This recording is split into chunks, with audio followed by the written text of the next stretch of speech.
Bueno, ahí retomó la grabación también, la transmisión en vivo. ¿Me escuchan ahora? Sí.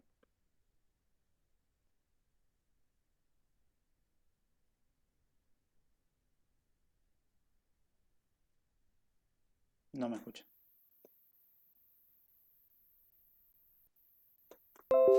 No está Pero la imagen está congelada. ah,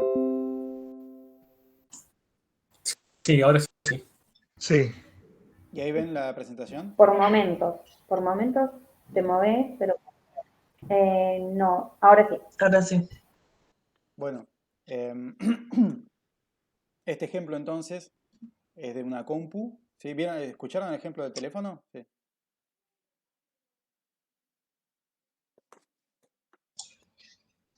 Casi nada. Mm, sí,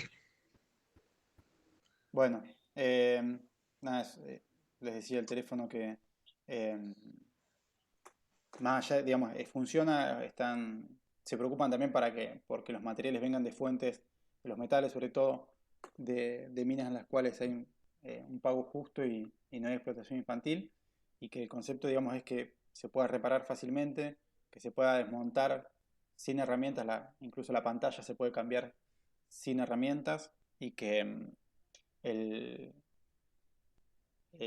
digamos, la pantalla misma no se rompe si se cae de una altura de 1,80 m. Y que, bueno, se puede mandar por correo si yo quiero cambiar un módulo, o sea, la cámara, por ejemplo, lo puedo mandar por correo y recibo por correo la otra. Por otro lado, les contaba también que me, pare- me- me pasó de ver comentarios de gente que lo había comprado y que a los 2 años había dejado de funcionar y no sabían por qué y no lo podían reparar. Con lo cual, si bien la idea es muy buena, evidentemente todavía no está bien desarrollada del todo. Si se escucha entrecortado, yo después esto va a estar grabado y subido, esta segunda parte por lo menos, así que no se preocupen que lo voy a subir y se va a escuchar bien porque lo estoy grabando. Bien. em, y este ejemplo que yo les decía que es como más incipiente es el de una notebook, ¿sí? Modular también. Yo les decía que había varias cosas que son interesantes para ver en este ejemplo. Primero también que se puede desmontar fácilmente, ¿sí? Sin herramientas prácticamente. Que tiene, por ejemplo, la pantalla que se puede cambiar fácilmente y el teclado también por el usuario. Uno puede incluso comprar los elementos para armar uno mismo su propia compu. Y está en etapa de desarrollo, están juntando fondos, se hacen como una preventa, y uno la recibe cuando terminan con esa plata, terminan de hacer todo y después lo venden. Y acá lo que es interesante para ver es, fíjense, como cada pieza que se puede cambiar tiene su QR, ¿sí? Y esto tiene que ver con la parte de la documentación, ¿sí? La importancia de que eso esté bien documentado para que se sepa eh, qué pieza es, qué precauciones de seguridad debo tener, dónde la puedo cambiar, cómo la puedo cambiar, si se puede mejorar o no se puede mejorar, etcétera. ¿Sí? ¿Se ve bien ahí? ¿Me escuchan o no me escuchan?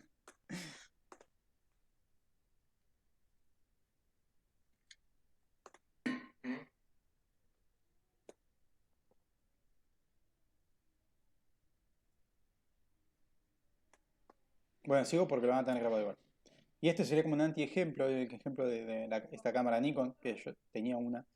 Fíjense la cantidad de piezas que tiene que no estaban fabricadas de manera modular. Con lo cual, cuando se rompía algo, realmente era a veces muy difícil saber que se había roto y después arreglarlo, ¿no? Bueno, en el diseño para la remanufactura decíamos que más allá de ampliar la vida útil del producto, ¿sí? Mediante la reparación de ciertos componentes, vamos a tratar de tener un producto nuevo, ¿sí? Esto está creciendo muchísimo porque les conviene a las empresas, básicamente. Y ahí la construcción modular se hace muy interesante, muy importante, pero no tanto el fácil acceso, o el acceso tan eh, a través de herramientas comunes. Hay el ejemplo, bueno, que no hacen eso, pero que sí es un caso de obsolescencia programada, es el de Apple, que desarrolló sus propios tornillos para que no haya posibilidad de comprar un destornillador que se pueda fácilmente abrir los productos. Bien, la ventaja que decíamos del diseño para la manufactura es que se conserva el valor residual del producto lo más posible. El tema de los nuevos mercados, como decíamos, y el tema del capital humano. Las desventajas, bueno, esa logística inversa puede ser complicada, sobre todo cuando tenemos muchos usuarios, ¿sí? Tenemos que llegar de muchos puntos a un solo punto y eso puede ser complicado. Ahí de vuelta las leyes pueden ser de ayuda. A veces los controles de calidad, depende de cómo esté diseñado, pueden ser muy costosos, ¿sí? Para saber si un módulo está en correcto funcionamiento o no. De vuelta la limpieza. Y hay estudios que muestran que la legislación por ahora incentiva más el reciclaje. Es decir, que las empresas están más interesadas en simplemente garantizar que ese producto vaya a un centro de reciclaje que de recuperarlo, y hay más incentivos básicamente financieros para que vaya a un centro de reciclaje y para que la empresa lo tome de vuelta, ¿sí? A veces no va a tener retribuciones por hacer ese trabajo y sí porque el producto vaya a un centro de reciclaje. Y el beneficio ambiental finalmente no está garantizado, eh, porque, bueno, puede ser que esa logística, si es muy compleja, implica muchos kilómetros o lo que sea, bueno, digamos, reduzca o en todo caso incluso anule el beneficio ambiental de hacer un producto nuevo. Más allá de que yo les decía, mi experiencia es que eso no sucede, ¿sí? Otros critican que es un desincentivo para la innovación radical, es decir, que yo voy a mantener, por ejemplo, en el caso de los autos o lo que sea, voy a mejorar algunos puntos, digamos, voy a decir, bueno, yo mantengo este producto, lo tomo como algo que está bueno, pero sin embargo desincentiva que haya una innovación completa, digamos, de fondo, que cambie completamente, por ejemplo, el motor a combustión o lo que sea. Bien, son críticas que se le hacen y que están bien fundadas. Bueno, vamos llegando al final, por suerte, porque hoy la clase estuvo muy interrumpida. Esto se hace de manera conjunta, es decir, finalmente uno ve que si bien hay un ecodiseño para la logística inversa, también hay una logística inversa para el ecodiseño. En todo caso, es necesaria para que tenga sentido el ecodiseño, ¿sí? Entonces, en ese sentido, bueno, se hace una doble, eh, es como un campo que se desarrolla en conjunto. Y ahora vamos a ver el ejemplo de la ley antiderroche en Francia, ¿sí? Ahí también podemos profundizar en distintas cosas. Yo les voy a mostrar unos aspectos generales. Primero, que apunta a pasar, también se llama la ley de la economía circular, ¿sí? Pero bueno, antiderroche, economía circular, y que busca actuar sobre 5 grandes ejes. Primero, salir de los plásticos de uso único, informar mejor a los consumidores, eso está completamente en línea con el esquema de la producción y el consumo sostenible. Luchar contra el derroche y por la reutilización solidaria, como se llama. Actuar contra la obsolescencia programada y mejorar la producción. Y ahora vamos a ver las principales acciones que se piensan dentro de cada eje. Bien, el objetivo general del primer eje es que no haya más plásticos de uso único en 2040. La ley entonces toma reducciones progresivas y algunas medidas concretas, ¿sí? Primero, se va a prohibir, ya a partir de 2022 creo, la distribución gratuita de botellas de plástico en establecimientos abiertos al público. Es decir, las muestras, por ejemplo, gratis, o el hecho de que te den en un, no sé, típicamente un congreso, una botella de plástico, ¿sí? De uso único. En los eventos festivos no se podrá imponer el uso de botellas de plástico, sino que se tiene que permitir que la gente pueda llevar su propio envase, ¿sí? Fundamental. El confeti plástico se va a prohibir completamente a partir de ahora, o sea, ya está prohibido. Esto que es tan fácil y tan fundamental, ¿no? El hecho de que los supermercados tengan todos sus contenedores. Acá hay una reciente resolución de la OPDS, el Organismo Provincial para el Desarrollo Sostenible, que va en esta dirección. Y se van a prohibir las cajas de poliestireno expandido, que son básicamente el tergopor. Y bueno, se prohíbe tanto la fabricación como la importación, es importante, de bolsas de plástico de un solo uso. Hay un montón de países que ya avanzaron en ese sentido, porque las bolsas de plástico tienen la particularidad de que son muy livianas y al mismo tiempo obstruyen muy fácilmente las alcantarillas y esas cosas. Entonces pueden generar desastres. Más allá de que después también si van a un río, bueno, ya todos hemos visto la foto de la tortuga atrapada dentro de la bolsa de plástico y tienen otros problemas cuando generan microplásticos. Entonces estas soluciones más a nivel país tienen mucho sentido, ¿sí?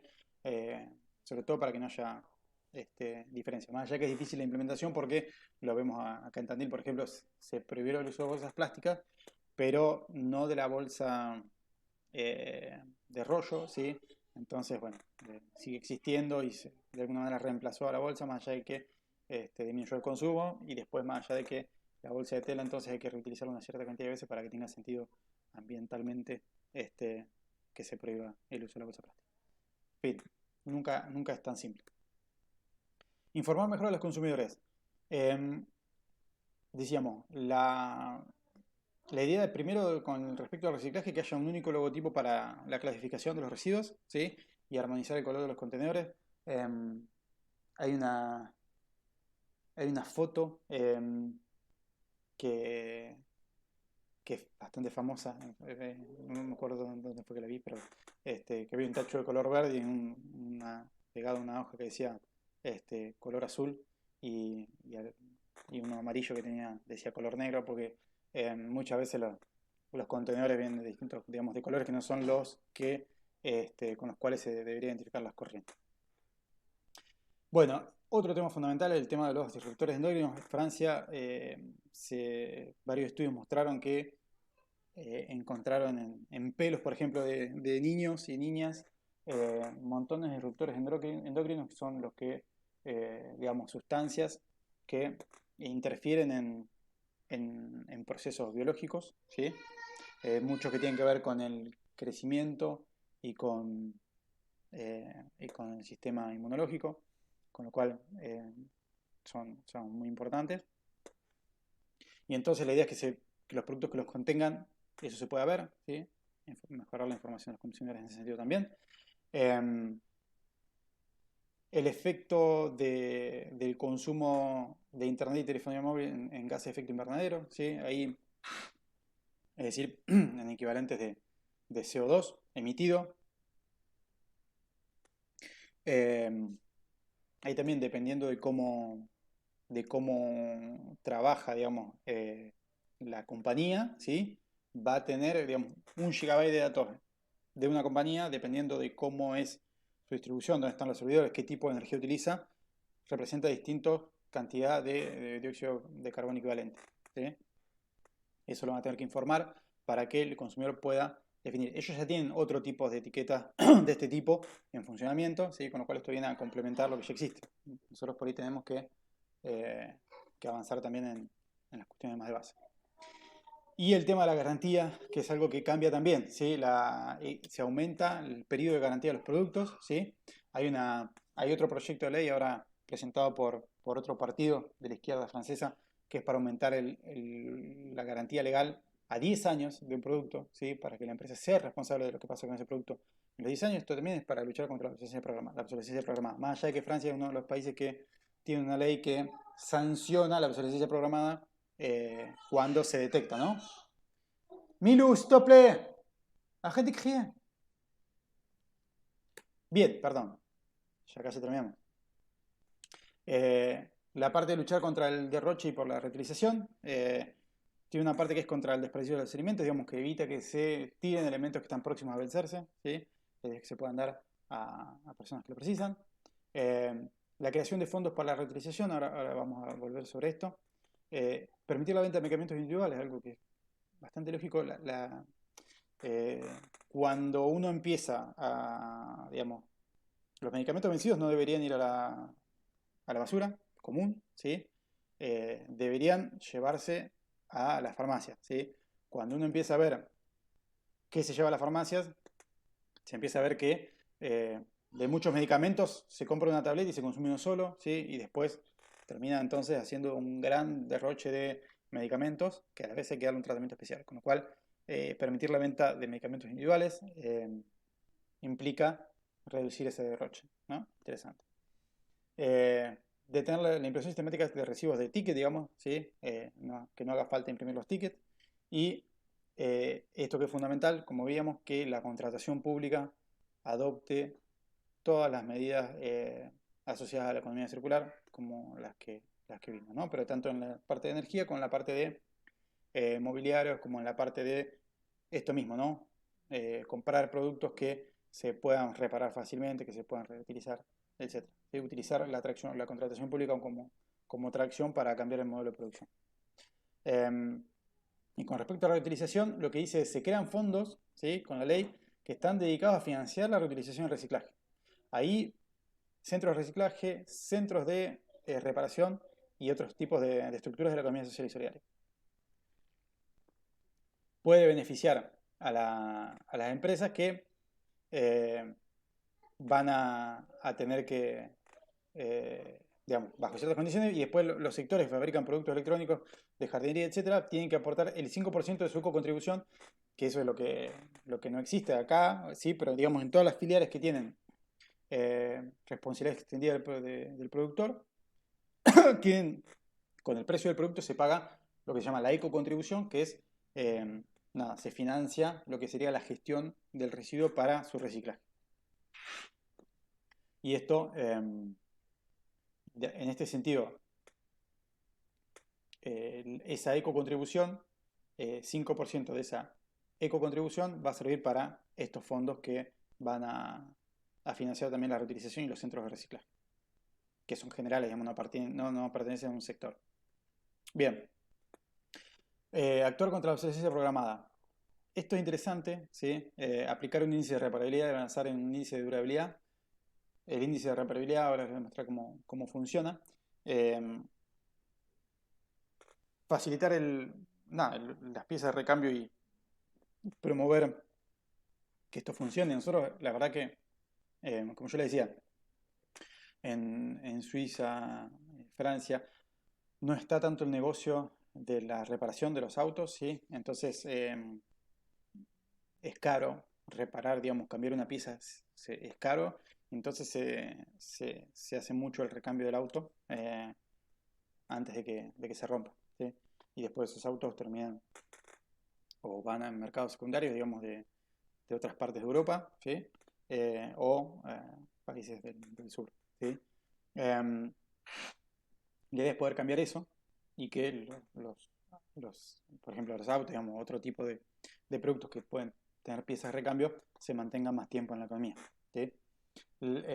Mejorar la información sobre el mantenimiento de la compatibilidad de software. Ahí, no sé si saben, pero bueno, pasa mucho con los televisores, los Smart TV, digamos, las televisiones inteligentes, que muchas veces quedan obsoletas porque el software que tienen adentro no se puede actualizar y queda obsoleto, ¿sí? Y bueno, y los fondos de reparación también. Y ahí les quería mostrar entonces el índice de reparabilidad, ¿sí? Que muestra esto, ¿no? Tiene una calificación que puede ser 1,5, 3, 5,5, 7, 8,5 sobre 10. Y los criterios que se tienen en cuenta son si es fácilmente desmontable, si tiene consejos de uso y de mantenimiento, ¿sí? La disponibilidad de la documentación, esa es otra parte importante que no figura acá pero está, y la disponibilidad y el precio que tienen las piezas de recambio, ¿sí? Entonces, si uno va hoy en día ya, porque esto entró en vigor en enero del 21, yo hice la prueba el otro día, ¿no? Entré a un sitio de Francia de compra de electrodomésticos, buscás, por ejemplo, lavarropas y cada lavarropas tiene su índice de reparabilidad, ¿sí? Y entonces es una manera de darle también, entraría también como acceso de la información para los consumidores, ¿no? En este caso. Bien, y producir mejor, ahí se busca ampliar la cantidad de sectores que tienen leyes de responsabilidad social extendida, ¿sí?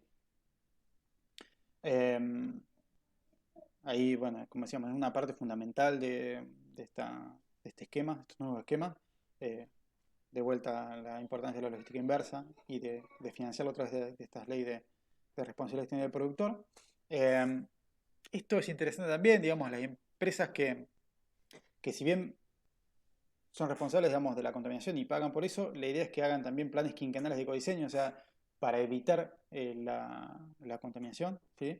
De mejorar a través de, vamos a ver, lo vemos dentro de la ecología industrial, la que es la parte de producción más limpia, y bueno, es que elaboren planes quinquenales de ecodiseño también de los procesos.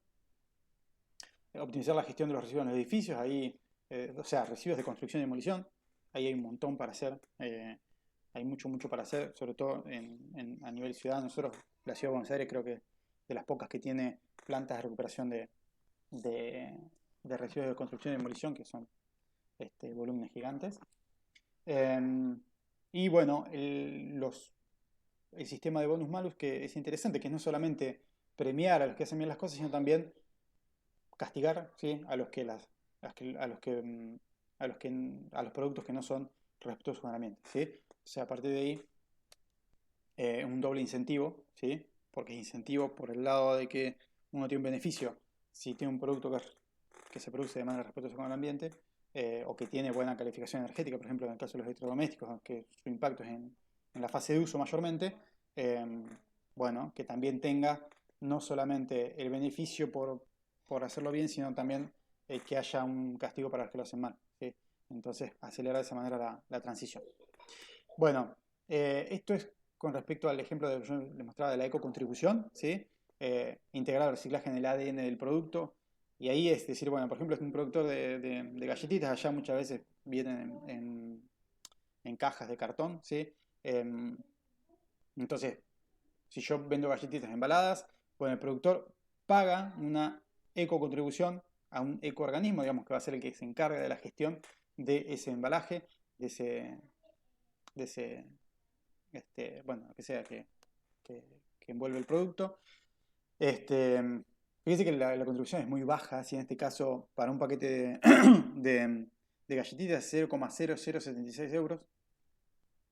Y a partir de ahí se pone, entonces con eso se financia la parte de la colecta separada, para que eso exista, ¿no? Esa separación en origen y se recupere, ¿sí?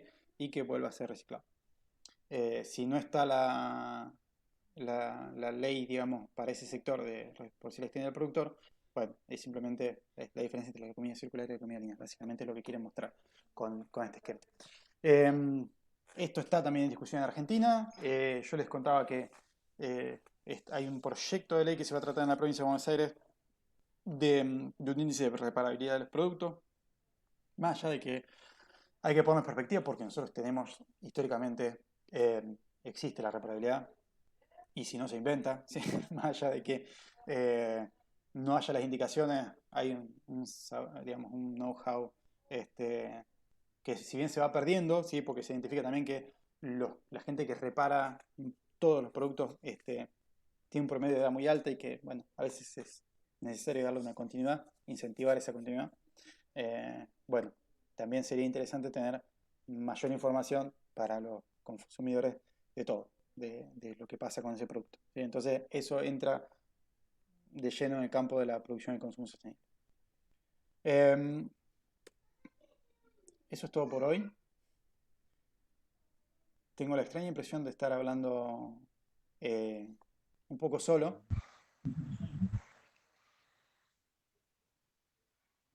Esta última parte se escuchó bien. Bueno, me alegro. Igual yo voy a subir la parte, ¿cómo es? Grabada de esta segunda parte. Lo voy a subir aparte, ¿no? Valga la redundancia. ¿Algún comentario, alguna pregunta?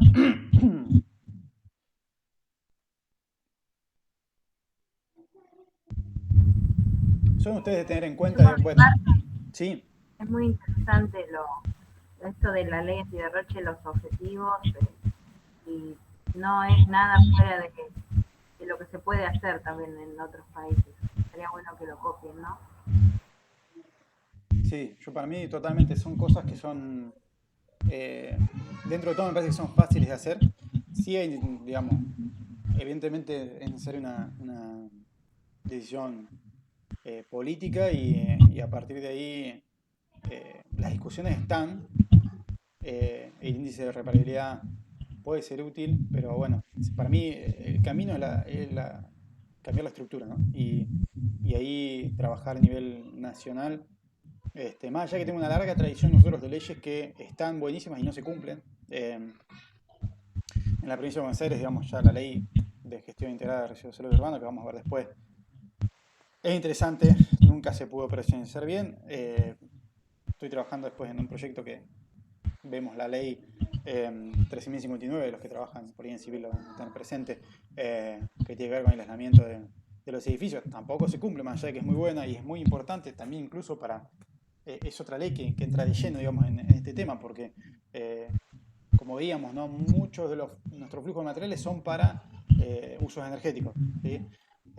Lograr una buena aislación es fundamental para promover, digamos, la reducción del consumo de materiales. Y tenemos esta ley que está buenísima y sin embargo no se implementa. Entonces es importante tener las leyes, es importante hacer que se cumplan y ahí están involucrados obviamente los controles gubernamentales, digamos, que necesitan también su financiamiento y eso tiene que ver con el financiamiento del Estado también. Hay una cuestión también de las empresas, de malas prácticas que también se deben cambiar y después de los consumidores que tenemos que exigir, digamos, que esas cosas sean así. Pero bueno, la idea es que puedan ver algunos ejemplos y que de vuelta estén con el ojo atento para identificarlas, a poder asociar, digamos, las noticias que andan dando vueltas respecto a esto.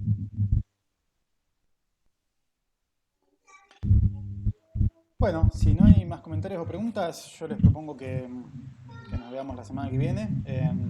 Yo les confirmo después si tenemos esta intervención o si la vamos a hacer más grabada. Y bueno, y después ya van a tener material de vuelta para trabajar desde el lunes y el viernes nos encontramos. Les pido perdón por los problemas de conectividad. Es difícil a veces. Muchos problemas. Gracias. Nos vemos. Nos vemos. Buen fin de semana. Igualmente. Buen fin de. Hasta luego. Chao.